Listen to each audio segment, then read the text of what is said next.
ಆತ್ಮೀಯ H16 news ಅರ್ಥಾತ್ ಸೀತಾರಾಮ್ಗೆ ಸ್ವಾಗತ. ನಾನು ನಿಮ್ಮವ MI ಅಥವಾ ಮಲ್ಲಪ್ಪ ಜೋತ ಅವರು. ಆತ್ಮೀಯರೇ, ಮತ್ತೊಮ್ಮೆ ಬೆಳಗಾವಿ ಈ ಮಹಾನಗರ ಪಾಲಿಕೆ ಸದ್ದು ಮಾಡ್ತಾ ಇದೆ. ಮತ್ತೆ ಗಡಿ ವಿವಾದ ಎಬ್ಬಿಸುವಂಥ ಕೆಲಸವನ್ನು ಮಾಡ್ತಾಯಿದೆ. ವಿಶೇಷವಾಗಿ ಏನಪ್ಪ ಅಂತಂದ್ರೆ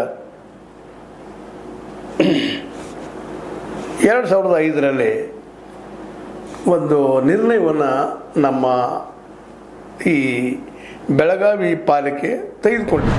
ಏನಪ್ಪ ಅಂದ್ರೆ, ಬೆಳಗಾವಿ ಮತ್ತು ರಾಜ್ಯದ ಇತರೆ ಮರಾಠಿ ಮಾತನಾಡುವ ಪ್ರದೇಶಗಳನ್ನು ಮಹಾರಾಷ್ಟ್ರದಲ್ಲಿ ವಿಲೀನಗೊಳಿಸಬೇಕು.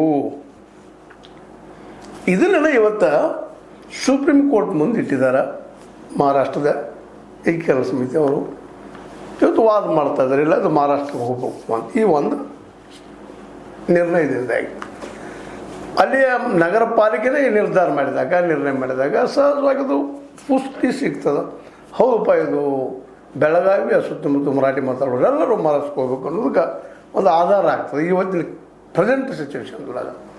ಅದಕ್ಕಾಗಿ ಇದ್ರ ವಿರೋಧವಾಗಿ ಬೆಳಗಾವಿ ಕರ್ನಾಟಕದ ಅವಿಭಾಜ್ಯ ಅಂಗ ಅನ್ನೋದು ನಿರ್ಧಾರ ತೊಗೋಬೇಕು ಅಂತೇಳಿ ಇಲ್ಲಿ ಕನ್ನಡ ಪರ ಸಂಘಟನೆಗಳು, ಕನ್ನಡ ಪರ ಚಿಂತನೆಗಳಂಥವರು ಎಲ್ಲರೂ ಒತ್ತಡ ತಂದು ಮಾಡಬೇಕು ಅಂತೇಳಿ ಇವತ್ತಿನ ಮೇಯರ್ ಜಂತ ಪ್ರೀತಿ ಕಾಮ್ಕರ್ ಮತ್ತು ಉಪಮೇಯರ್ ಹನುಮಂತ್ ಕೊಂಗಾಲಿ ಅವರಿಗೆ ಭೇಟಿಯಾಗಿ ನೀವು ಏನಪ್ಪ ಅಂತಂದ್ರೆ ಬೆಳಗಾವಿ ಕರ್ನಾಟಕದ ವಿಭಾಗ ಅಂತೇಳಿ ನಿರ್ಣಯ ಮಾಡಿಕೊಡ್ರಿ ಮಾಡಿರಿ ಅಂತೇಳಿ ಮಾರ್ಚ್ದಾಗ ಕೇಳಿದ್ರು ಅಂತ ಸುದ್ದಿಗಳಿದ್ದಾವೆ.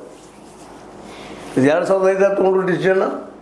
ಇವತ್ತಿದು ಅದನ್ನು ನಾವು ಏನಪ್ಪ ಅಂತಂದ್ರೆ, ಇಲ್ಲ ಇದು ಕರ್ನಾಟಕದ ವಿಭಾಗ ಅಂದರೆ ಇನ್ನೂ ಹೆಚ್ಚು ಪುಷ್ಟಿ ಆಗ್ತದೆ, ಸರಳವಾಗಿ ಕರ್ನಾಟಕದಲ್ಲಿ ಬೆಳಗಾವಿ ಉಳಿತಿದ್ರು ಒಂದು ಅಲ್ಲಿಯ ಲೋಕಲ್ ಇದ್ದಂತಹ ನಮ್ಮ ಕನ್ನಡ ಪರ ಹೋರಾಟಗಾರರ ಅಭಿಪ್ರಾಯ ಮತ್ತು ಅದು ಖಚಿತನೂ ಹೌದು. ಆದರೆ ಅದು ಆಗಲಿಲ್ಲ. ಮೊನ್ನೆ ಮೀಟಿಂಗ್ದಲ್ಲಿ ಆಗಲಾರ್ದ ಅದಕ್ಕೊಂದು ಬೇರೆ ರೂಪದಲ್ಲಿನ ಏನಪ್ಪ ಅಂತಂದ್ರೆ ರೂಪ ಕೊಟ್ಬಿಟ್ರೆ ಅದಕ್ಕೆ ಏನು ಅಂತಂದಾಗ ಸಹಜವಾಗಿನ